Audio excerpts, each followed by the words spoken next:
General फैज़ की गिरफ्तारी के बाद फ़ौज के अंदर तफ्तीश का अमल भी जारी है और मज़ीद गिरफ्तारियाँ भी हुई हैं। 3 लोग जिनके मतलब हम आपको बता सकते हैं कि सरकारी तौर पर कंफर्म किया गया है, उनकी गिरफ्तारी हो चुकी है। नाम उनके ऑफिशियली जारी नहीं किए गए, लेकिन हमारे रिपोर्टर्स की इतला यह है कि ब्रिगेडियर गफ़ार, ब्रिगेडियर नईम और एक कर्नल हैं जो जब ये डीजीसी थे जनरल फैज़ उस वक्त भी इनके साथ थे, जब डीजीआई थे तब भी उनके साथ थे। बल्कि 2017 में जब टॉप सिटी का वो बहुत बड़ा स्कैंडल है, बदनाम ज़माना, जब उनको अहल खाना को हरासा किया गया और ज़मीन उनकी हथियाने की कोशिश की गई, तो जो दरख्वास्त सुप्रीम कोर्ट में दी मोइज़ ने, तो मोइज़ जो टॉप सिटी का मालिक है उसमें दोनों ब्रिगेडियर साहब को साथ उसके ऊपर नाम लिखा हुआ है उस दरख्वास्त के अंदर।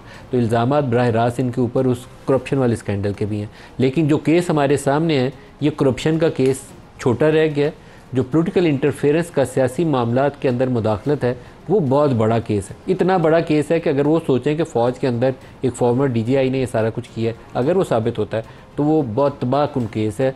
और कितना उसकी एक्सटेंट होगी इन्वॉल्वमेंट की, वो शायद इस्टेब्लिश करेगी कि सज़ा और जज़ा का अमल कैसे आगे चलता है। हम आपको एक ख़बर देने जा रहे हैं ब्रेकिंग न्यूज़ के तौर पर या बड़ी ख़बर के तौर पर, और ये हमने जो गवर्नमेंट के आला तरीन ज़राए हो सकते हैं उन सारों से इसकी कोशिश किया है कि जितनी हद तक मुमकिन है प्रोब कर सकते हैं सवाल जवाब के ज़रिए, उतनी तफसील हासिल की जाए। जनरल फैज़ हमीद और जो दीगर गिरफ़्तार अफसरान हैं, इनका तहरीक इंसाफ से खुफिया राब्तों का इनके ऊपर मेन जो चार्जशीट है, इल्ज़ाम है, वो तहरीक इंसाफ से खुफिया राब्तों का है। 9 मई के वाक़यात में मखसूस मुकामात पर एहतजाज करने का इल्ज़ाम भी इन्हीं शख्सियात के ऊपर है कि 9 मई में 200 जगह बताई जाती हैं जो आर्मी इंस्टॉलेशन अटैक हुई, जिसमें लाहौर कोर कमांडर हाउस या जना हाउस उसको कहा जाता है वो शामिल है। GHQ के बाहर हुआ, मियाँ वाली एयर बेस के बाहर हुआ, हमज़ा कैंप है ISI का, फैसलाबाद में, इस तरह कैंटोनमेंट्स है मुख्तलिफ, पिशावर के अंदर किला चकदर है, बाला हसार है। तो मुख्तलिफ जगहों की निशानदही के अंदर वो कहते हैं कि इन शख्सियात ने पाकिस्तान तहरीक इंसाफ की मुआवनत की या उनको मशावरत दी कि ये जगहों पे जाओ, यहाँ पे एहतजाज करें। मैं अटैक का लफ्ज़ नहीं इस्तेमाल कर रहा, इन जगहों पे एहतजाज करें तो उसकी न्यूज़ वैल्यू ज़्यादा होगी। और बाकी काम फिर जो तहरीक इंसाफ के वो नौजवान थे वो चढ़ दौड़े और उसके बाद जो कुछ भी हुआ, लेकिन इनके ऊपर इल्ज़ाम है कि ये इन्होंने उसके ऊपर मशवरे में या उस हिकमत अमली में अपना हिस्सा डाला। सर्विस के दौरान अदलिया के ज़रिए बाद सियासी मुकदमात पर असरअंदाज होने का इल्ज़ाम, ये बहुत सीरियस चार्जशीट है। शौकत अजीज़ सिद्दीकी एक सबूत के तौर पर केस सामने मौजूद है, लेकिन कहा यह जाता है कि former chief justice supreme court of Pakistan Saqib Nisar साहब और बाज़ दीगर जजेज़ उनके ज़रिए कुछ ऐसे फ़ैसले माजी में जिनके ऊपर उस वक्त की ISI ने असरअंदाज होकर वो फ़ैसले लिए। उस वक्त की ISI मैं इसलिए कहूँगा कि उस वक्त ये इन सर्विस से लोग रिटायर्ड नहीं थे, उस वक्त इन सर्विस थे। वो चार्जशीट भी साथ शामिल है अभी जो प्रोब की जा रही है और इन्वेस्टिगेट की जा रही है। क्या साबित होगा क्या नहीं होगा ये शायद आइंदा आने वाले महीने तय करेंगे, दिनों में शायद ये बात तय ना हो, लेकिन महीने लगेंगे। साकिब निसार साहब इस वक्त पाकिस्तान से बाहर हैं, उनकी गिरफ्तारी फ़िलहाल नहीं है, लेकिन कहा यह जा रहा है कि जो प्रोब चल रहा है उसमें नेक्सस बिटवीन ISI या जनरल फैज़ और आला जो अदलिया है पाकिस्तान की, जिसमें सुप्रीम कोर्ट और हाई कोर्ट के कुछ जजेस के नाम बताए जा रहे हैं। उनमें से कुछ एक दो इन सर्विस है, सारों का नाम नहीं लिया जा सकता, लेकिन ये समझ लीजिए कि फैज़ साकिब निसार दोनों का आपस में क्या रब्ता था और किन फैसलों पर असरअंदाज हुए उसको अभी प्रूव किया जा रहा है। रिटायरमेंट के बाद तहरीक इंसाफ की सियासी हिकमत अमली में अमल दखल का इल्ज़ाम। और लास्टली 5वें नंबर पर मैं आपको बता रहा हूँ कि टॉप सिटी, जिसके अंदर जनरल फैज़ का नाम भी है और ये दोनों ब्रिगेडियर साहिबान का नाम भी शामिल है। इसको 5वें पे इसलिए लिखा है कि ये 2017 का वाक़या है, बहुत बड़ा केस है अगर फाइनेंशियल करप्शन के ऊपर किसी को सज़ा देनी हो। लेकिन इसके सामने जो पोलिटिकल इंटरफेरेंस वाला मामला है वो खौफनाक है। खौफनाक मैं उसको क्यों कह रहा हूँ, क्योंकि 9 मई का हदफ या टारगेट या निशाना वो ये नहीं था कि एक एहतजाज करना है। वो 9 मई के हदफ का जो एंड रिज़ल्ट कहते हैं, ये कंसीव किया जा रहा था, सोचा जा रहा था कि जनरल आसिम को कैसे चीफ़ ऑफ आर्मी स्टाफ के ओहदे से हटाना है। ऐसा कुछ सिचुएशन पैदा की जाए, फ़ौज लोगों पे गोली चलाए, इतना एहतजाज हो कि आर्मी चीफ़ का ऑफिस में बरकरार रहना मुश्किल हो जाए। तो ये एक कॉन्स्पिरेसी होती है जिसको आमतौर पर बगावत के लफ्ज़ों में जाना जाता है फ़ौज के अंदर, और ये बड़ी सख्त सज़ा होती है। मुझे नहीं मालूम कि जनरल फैज़ के ऊपर ये चार्ज इस्टेब्लिश होता है या ये सियासी हलकों की बात है या ब्रिगेडियर साहिबान जो हैं उनमें से किसी का रोल इतना साबित होगा या नहीं होगा, लेकिन ये वो इल्ज़ामात हैं जिनको बहुत आला सतह पर बताया जाता है कि ये इन लाइंस के ऊपर प्रोब आगे चल रही है और इन्वेस्टिगेशन आगे बढ़ेंगी। गिरफ्तार अफसरान में 2 ब्रिगेडियर हैं और एक कर्नल है। ब्रिगेडियर गफ़ार और ब्रिगेडियर नईम, इन दोनों का नाम टॉप सिटी वाले केस के अंदर भी शामिल है। अफसरान सियासी जमात और फैज़ हमीद के दरमियान राब्ता साजी का काम करते थे। दोनों रिटायर्ड ब्रिगेडियर फैज़ हमीद साहब के ख़ास आदमी थे और मंजूर नज़र थे। रिटायर्ड अफसरान सियासी पैगाम रसानी और सहूलतकारी भी करते थे। इसके साथ ही अडियाला जेल के अंदर उनके जो सुपरिटेंडेंट जेल हैं, डिप्टी सुपरिटेंडेंट जेल और असिस्टेंट उनके जो साथ हैं, उनको भी एक की गिरफ्तारी की गई है और 3 शायद ऐसे लोग हैं जिनके साथ तहकीकात जारी हैं। और ये इंटरेस्टिंग है को कहा जाता है कि जाते और आते हुए फ़ोन के ऊपर इमरान से जो बात करवाते थे उसको प्रूव किया जा रहा है। बाज़ चीज़ें मुझे खबर पढ़ता हूँ तो मुझे लगता है कि ये सारा कुछ शायद हमें वो तो फ़नन तबाह के लिए कुछ चीज़ें बताई जा रही हैं कि वो राह चलते हुए फ़ोन बताता है बंदा, तो उसमें दूसरी तरफ फैज़ तो कान में कुछ चीज़ नहीं कह रहा होगा, कुछ और ही हो रहा होगा, मुझे नहीं मालूम। लेकिन बहरहाल ये चीज़ें ऐसे ही हैं। वो 2 जो छोटे कहना चाहिए इस सारे मामले के अंदर अफसर हैं, उनके ऊपर भी प्रोब जारी है कि वो डिप्टी सुपरिटेंडेंट उस जेल का उसका क्या रोल था और उसके असिस्टेंट का क्या रोल था। ये ओवरऑल कॉन्टेक्स्ट है आज के प्रोग्राम का। और हमारे साथ जो मेहमान शख्सियात हैं उस नासिर भट्ट साहब हैं, सेनेटर हैं PMLN से, ज़ैन कुरैशी साहब हैं, सीनियर रहनुमा हैं पाकिस्तान तहरीक इंसाफ से, और जनरल गुलाम मुस्तफ़ा साहब हैं, डिफेंस एनालिस्ट हैं हमारे साथ। सबको प्रोग्राम में खुश आमदीद कहता हूँ। जनरल गुलाम मुस्तफ़ा, आपसे आगाज़ करना चाहूँगा। मेरे 32-33 साल में शायद इतना सीरियस चार्जशीट किसी मामले के अंदर किसी फॉर्मर DGI के ऊपर मैंने देखी नहीं। बहुत सारे DGI फॉर्मर जो हैं वो मुख्तलिफ तनाज़ात का शिकार रहे हैं। अपने आप हमीद गुल साहब के ज़माने से लेकर आज तक जितने ऑफिस में आए हैं सब के ऊपर कोई ना कोई ज़रूर इल्ज़ाम आता रहा, सियासी मुदाखलत का, हुकूमत बनाने का, गिराने का, अफ़गान जिहाद का, सो मैनी अदर इशूज़। लेकिन ये वाला कि कोर्ट मार्शल की कार्रवाई हो मेरे इल्म में नहीं है। आप इसको कैसे संजीदगी से देखते हैं? कितना संजीदा ये मामला और किस तरफ को जाएगा, कहाँ जाके ये क्लोज़ होगा? देखिए, इसके बहुत से ऐसे पहलू हैं जिस पर हमें बात करने की ज़रूरत है। नंबर 1 तो यह है कि फ़ौज पाकिस्तान ने बार बार और फिर एक दफ़ा फिर ये साबित कर दिया है कि अपने सफ़ों में जो तथहीर का अमल है या जिसको आप कहते हैं अकाउंटेबिलिटी का चक्कर है, वो लगातार और एक मुसलसल अमल है, जारी रहता है। जिस सिलसिले में रैंक और पोजीशन की अहमियत नहीं है, उसके जो अमल है, जो उसका ऐसा जो भी उसने काम किया हो उससे ज़्यादा उसको सीरियसली देखा जाता है और फिर उनको कटहरे में लाया जाता है, एक तरह से या दूसरी तरह से। दूसरा ये है कि फ़ौज पाकिस्तान में बहुत सी उंगलियाँ उठी और मेरे ख्याल उसका ये जवाब सामने आ गया है। एक चीज़ और जो बड़ी वाज़ेह है कि फ़ौज पाकिस्तान किसी एक शख्सियत का नाम नहीं है, ये एक इदारा है और अल्हम्दुलिल्लाह और वो हर दिन के साथ मजबूत तर होकर सामने आ रहा है आपके। और इस जो कुछ भी हुआ है इससे हमें परेशान या घबराने की ज़रूरत नहीं है, बल्कि हमें इसका शुक्र अदा करना चाहिए अल्लाह का कि हमारा इदारा और इससे मजबूत सामने आपको नज़र आएगा। ज़ैन साहब, ये जो इल्ज़ामात हैं, ये फ़ौज ने अपनी जो ऑफिशियल स्टेटमेंट भी जारी की है उसके दोनों के अंदर, पहली स्टेटमेंट के अंदर जब जनरल फैज़ के कोर्ट मार्शल का उन्होंने बताया उसमें भी कहा कि आफ्टर रिटायरमेंट उन्होंने आर्मी एक्ट की खिलाफ वर्जियाँ की। दूसरी स्टेटमेंट में जिसमें उन्होंने ब्रिगेडियर्स के और एक कर्नल के पकड़े जाने की खबर दी, उसके अंदर भी ये पोलिटिकल उनका जो इंटरफेरेंस वाला मामला खुल के सामने आ गया। ये बड़ा संजीदा मामला है। ये PTI की तरफ सारे इशारे क्या हैं, बल्कि मैं खुद बता रहा हूँ आपको कि मैंने क्रॉस चेक किया, इट इज़ अबाउट PTI। ये रियलिटी है। मलिक साहब, अर्ज ये है कि उन्होंने अपनी जो ISPR की जो प्रेस रिलीज है, मतलब हम फैक्ट्स पे बात करते हैं ना, जो हमारे सामने फैक्ट्स है, उसमें उन्होंने इसका मतलब है एक इशारा किया है, ना ब्रिगेडियर साहबान का नाम लिया, ना कर्नल साहब का नाम लिया, बट ऑब्वियसली बहुत सारे लोग TV पे ये न्यूज़ ब्रेक भी करें, सारा कुछ करें। जहाँ तक सर पाकिस्तान तहरीक इंसाफ का जो पैरा सेकंड वो आपने पढ़ा, certain retired officers and their accomplices were fomenting instability at the behest of and in collusion with vested political interest are continuing. आपको पता है ये क्या कह रहे हैं? You understand it very well and it is about PTI। Sir, I completely understand what you saying, but मैं इस पे मेरी पोजीशन बहुत क्लियर है। जैसे मेरी 9 मई पे पोजीशन क्लियर है, वैसे मेरी इस पे पोजीशन क्लियर है। पहली बात तो जब तक ये कोर्ट मार्शल की प्रोसीडिंग है, ये फौज का इंटरनल मामला है, ये फौज खुद देखेगी।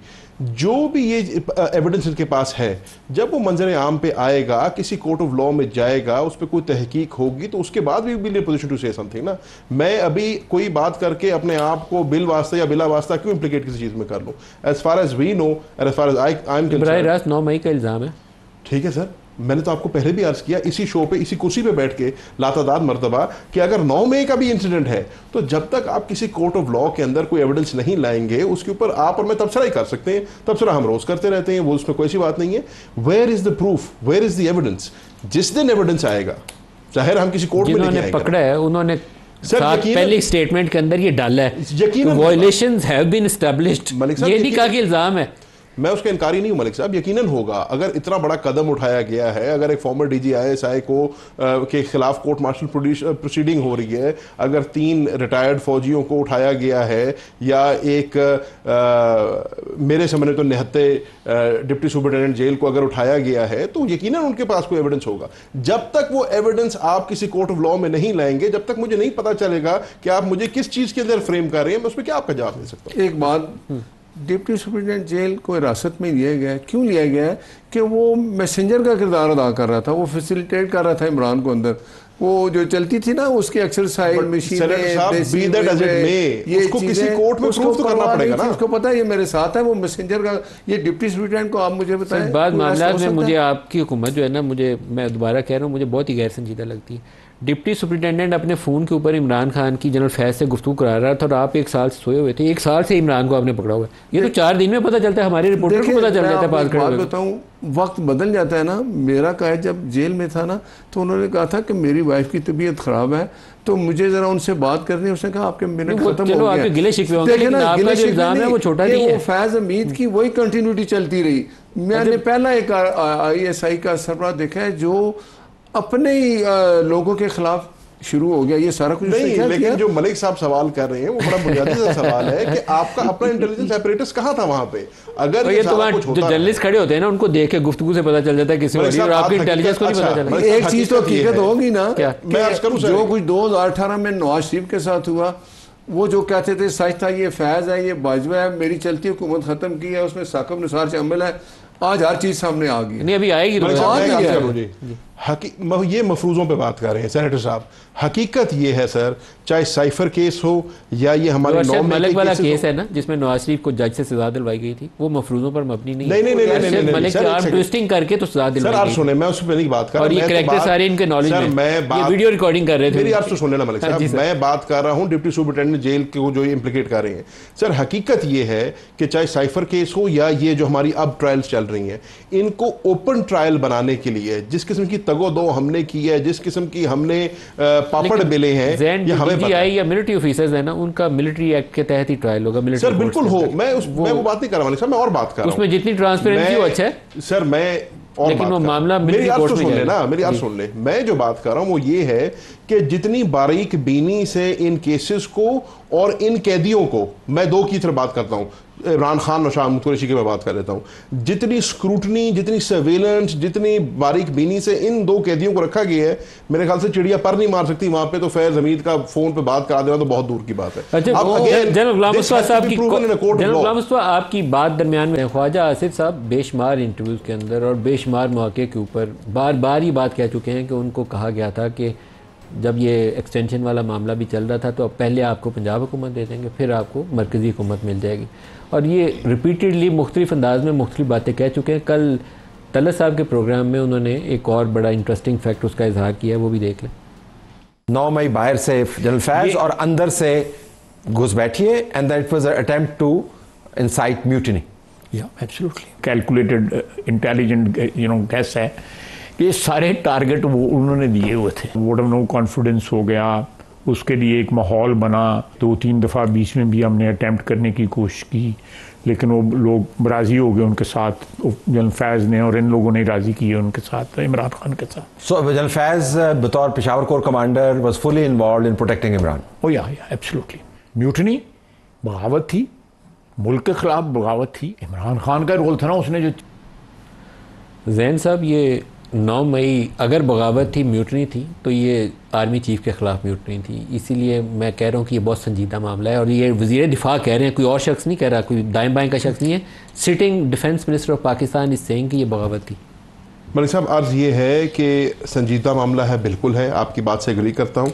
जनरल साहब ने अभी बड़ी एक अच्छी बात की है, बल्कि उनकी बात की पहले ख्वाजा आसिफ वाली बात पे कमेंट करें। मैं आता हूँ ख्वाजा आसिफ बात पे, तो उसी की बात में आ रहा हूँ कि जितना संजीदा ये मामला है, जिस नहज पे अब यह मामला आ गया है, जब तक कि किसी लॉजिकल कंक्लूजन पे नहीं रुकेगा, इसमें हम नुकसान दर नुकसान करते चले जाएंगे। अब इसके अंदर आपने कह दिया जी पॉलिटिकल एलीट जो है उसको अपने होश के नाखून लेने चाहिए, बिल्कुल लेनी चाहिए, बट मेरे समझने में एक बड़ा सुनहरा मौका है फौज के लिए भी थोड़ी सी इंट्रोस्पेक्शन करने का।